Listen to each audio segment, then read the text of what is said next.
Hello guys, எல்லாருக்கும் வணக்கம் and welcome back to our channel. எல்லாம் எப்படி காய்ஸ் இருக்கீங்க? எல்லாருமே மகிழ்ச்சியாக இருக்கணும், சந்தோஷமாக இருக்கணும்னு சொல்லிட்டு இந்த ஒரு இனிய வேலையில் நான் கடவுளை வேண்டிக்கிறேன். ஓகே காய்ஸ், ஸோ உங்கள் எல்லாத்தையும் நான் ரொம்ப மிஸ் பண்ணுறேன். ஏன் அப்படின்னா, நான் கிட்டத்தட்ட லாங் வீடியோ போட்டு 6-7 மாதம் ஆயிடுச்சு. எனக்கே பர்சனலாக ஃபீல் ஆயிடுச்சு, கணேஷ் நீ என்னடா பேசுகிற, என்னடா பண்ணுற அப்படின்னு சொல்லிட்டு எனக்கே நான் பர்சனலாக உங்கள் எல்லாத்தையும் ரொம்ப மிஸ் பண்ண ஆரம்பிச்சிட்டேன்.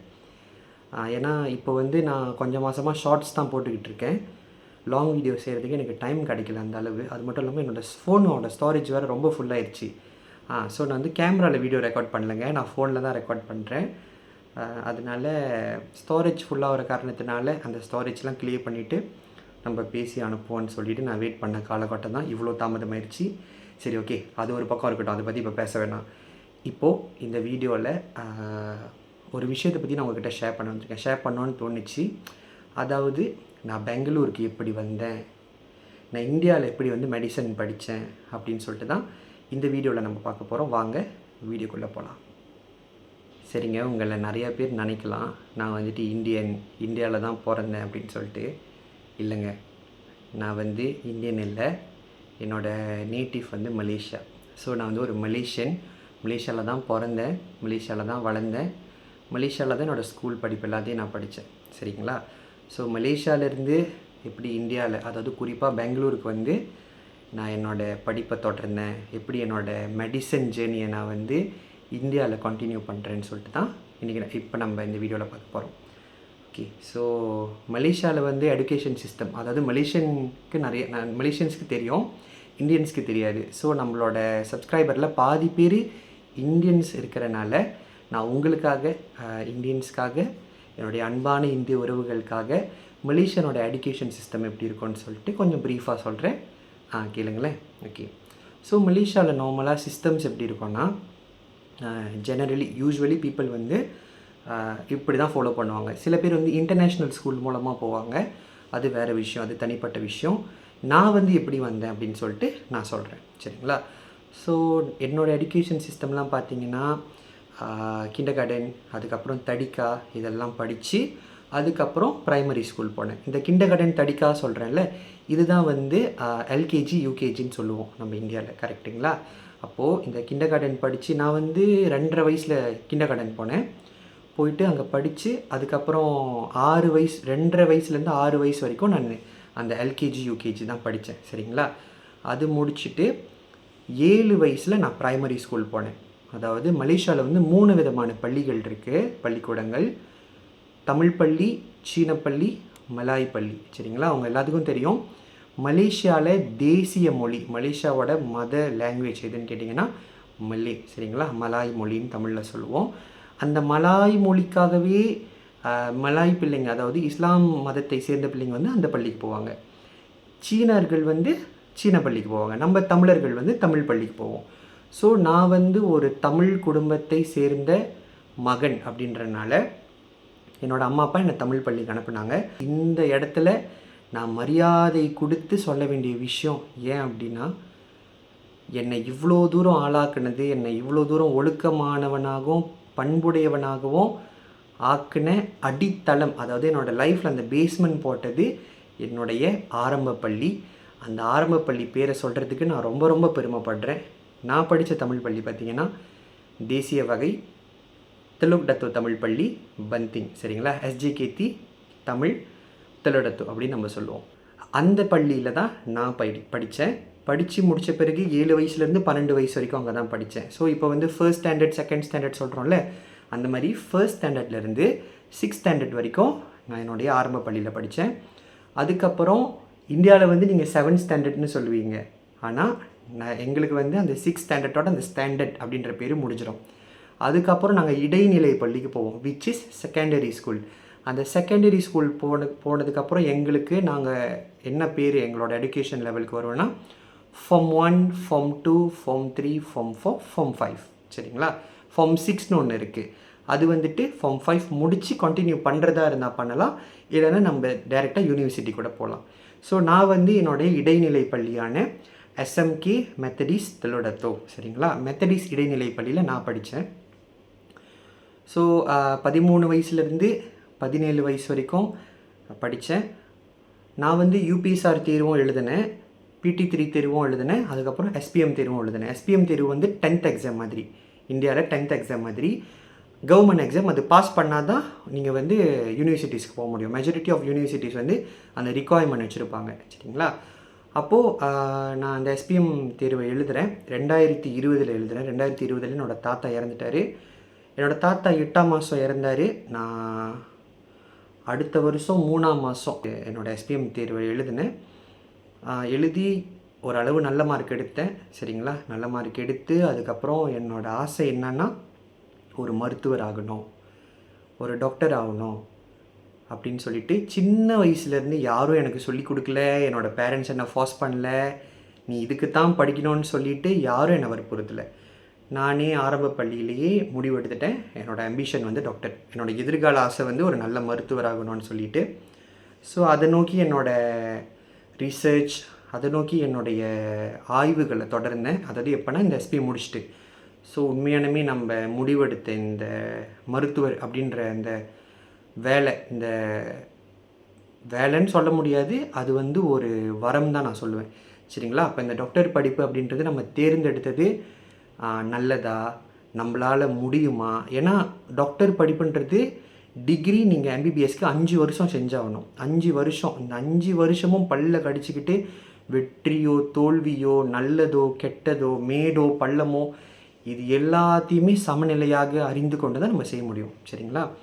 அப்போது இது எல்லாத்தையும் பற்றி நான் நல்லா ஆய்வு பண்ணுறேன், ரிசர்ச் பண்ணுறேன். ரிசர்ச் பண்ண பிறகு ஒரு கிளியரான மைண்ட் செட்டில் நான் முடிவு எடுத்துட்டேன், ஓகே கன்ஃபார்மாக நம்ம டாக்டருக்கு தான் படிக்க போகிறோம் அப்படின்னு சொல்லிட்டு. அப்போது என்னோடய SPM முடித்த பிறகு நான் கவர்மெண்ட் யூனிவர்சிட்டிக்கு எழுதி போட்டேன். ஆனால் என்னோடய மார்க்குக்கு நான் வந்து அந்தளவு சுப்ரீமான மார்க்லாம் எடுக்கலை, ஓரளவு மார்க் எடுத்தேன், நல்ல மார்க் எடுத்தேன். நான் நினச்ச மாதிரி நான் நல்ல மார்க் எடுத்தேன். அந்த மார்க்குக்கு எனக்கு கவர்மெண்ட் யூனிவர்சிட்டி கிடைக்கல, கிடச்சிச்சு. ஆனால் வந்துட்டு இந்த செஃப்க்கு, அப்புறம் இதுக்கு என்ன இமிக்ரேஷனுக்கு, அப்புறம் இன்னும் சில 2-3 காஸ்க்கு கிடச்சிச்சு. Which is I am not இன்ட்ரெஸ்டட்லாம், எனக்கு அந்த இதில் ஆர்வம் இல்லை. மருத்துவத்துக்கு எனக்கு கவர்மெண்ட் காலேஜில் கிடைக்கல, கவர்மெண்ட் யூனிவர்சிட்டி கவர்மெண்ட்டில் கிடைக்கல எனக்கு. அப்போது வீட்டில் என்ன சொன்னாங்கன்னா, பரவாயில்ல கணேஷ், உன்னோட கனவு வந்துட்டு நீ டாக்டர் ஆகணும், ஒரு நல்ல மருத்துவர் ஆகணும்னு சொல்லிட்டு அதை வந்து நாங்கள் நிறைவேற்றி வைக்கிறோன்னு சொல்லிட்டு என்னோடய குடும்பத்தினர் எனக்கு அந்த வகையில் சப்போர்ட்டாக இருந்தாங்க அந்த காலகட்டத்தில். ஸோ என்னோடய குடும்பத்தினருடைய உதவியாலையும் அன்புனாலையும் ஆதரவுனாலையும் ப்ரைவேட் யூனிவர்சிட்டிக்கு நான் காலடி எடுத்து வச்சேன். தனியார் பல்கலைக்கழகத்துக்கு நான் காலடி எடுத்து வச்சேன். நான் படிச்சிட்ருக்கிற கல்லூரி வந்து ஷாலாமில் இருக்குது. ஒரு மிகப்பெரிய well known college in Shah Alam, சரிங்களா? Private college. ஸோ அங்கே போயிட்டு ஒரு வருஷம் நான் ஃபவுண்டேஷன் செஞ்சேன். ஃபவுண்டேஷன்னா இப்போது இந்தியன்ஸோட எஜுகேஷன் சிஸ்டம்லேருந்து எனக்கு எப்படி சொல்கிறது தெரியல, 12th நினைக்கிறேன், எனக்கு ஷூரத்தில் 12th அந்த மாதிரி. ஆனால் இது வந்து நான் ப்ரைவேட்டில் செஞ்சேன். ஒரு வருஷம் தான் காசு ஃபவுண்டேஷன் செஞ்ச பிறகு MBBSக்கு நம்ம படிக்கலாம். இப்போ தான் இந்த MBBS கதையை வருது, நல்லா கேட்டுக்கோங்க கைஸ். ஓகே, இதுக்கப்புறம் வந்து பெங்களூருக்கு எப்படி வந்தேன்னு சொல்லிட்டு நான் சொல்ல போகிறேன். ஃபவுண்டேஷன் முடிச்சிட்டேன். ஃபவுண்டேஷனில் நான் எதிர்பார்க்காத அளவுக்கு எல்லா பாடங்களையுமே A எடுத்தேன். சூப்பராக பண்ணேன் ஃபவுண்டேஷன் எக்ஸாமு. ஸோ ஃபவுண்டேஷன் படித்து முடிச்சுட்டு அதுக்கப்புறம் என்னோடய காலேஜ் ஆஃபர் பண்ணாங்க, இந்த மாதிரி நீ 5 வருஷம் டாக்டர் படிப்பு வந்து மலேசியாலேயும் படிக்கலாம், இல்லை 5 வருஷம் இந்தியாலேயும் படிக்கலான்னு சொல்லிட்டு. நான் என்ன பண்ணேன், சரி நம்ம மலேசியாவில் படிப்பு எப்படி இருக்கோ நம்ம படித்தாச்சு, நம்ம போய் இந்தியாவில் வந்து மெடிசன் செய்யணும். ஏன்னா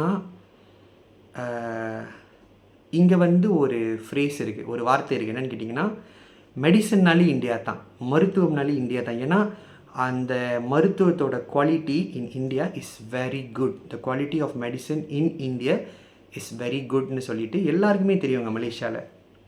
அதனால் சரி இந்தியாவில் போய் படிப்போம், என்ன தான் ஃபேமிலியை விட்டுட்டு போகிறோம், தாய் நாட்டை விட்டுட்டு போகிறோன்னு சொல்லிட்டு மனசு கஷ்டமாக இருந்தாலுமே 5 வருஷம் தானே, நம்ம பல்ல கடிச்சிட்டு பிடிச்சிட்டு வந்துடுவோம். அது போயிட்டு அந்த நம்மளோட வாழ்க்கை இது, அந்த 5 வருஷம் நம்ம சாக்ரிஃபைஸ் பண்ணி தியாகம் பண்ணி படிச்சிட்டோன்னா அதுக்கப்புறம் நம்ம வாழ்க்கையில் நல்லா இருப்போம்னு சொல்லிட்டு முதல் முறையாக 2023 அக்டோபர் மாதம் நான் ஃப்ளைட்டில் வந்து இறங்குறேன் பெங்களூருக்கு. From Kuala Lumpur international airport to Kempegowda international airport Bengaluru. சரிங்களா, அங்கே வந்து இறங்கினேன். என்னுடைய வாழ்க்கையே ஒரு புரட்டி போட்ட தருணம், ஒரு டேர்னிங் பாயிண்ட் ஆஃப் லைஃப்னு சொல்லுவாங்க பார்த்தீங்களா, அந்த மாதிரி தான் பெங்களூர் வந்து எனக்கு நிறைய பாசிட்டிவான எக்ஸ்பீரியன்ஸஸும் நான் அனுபவிச்சிருக்கேன், சில நெகட்டிவான விஷயங்களையும் நான் அனுபவிச்சிருக்கேன்.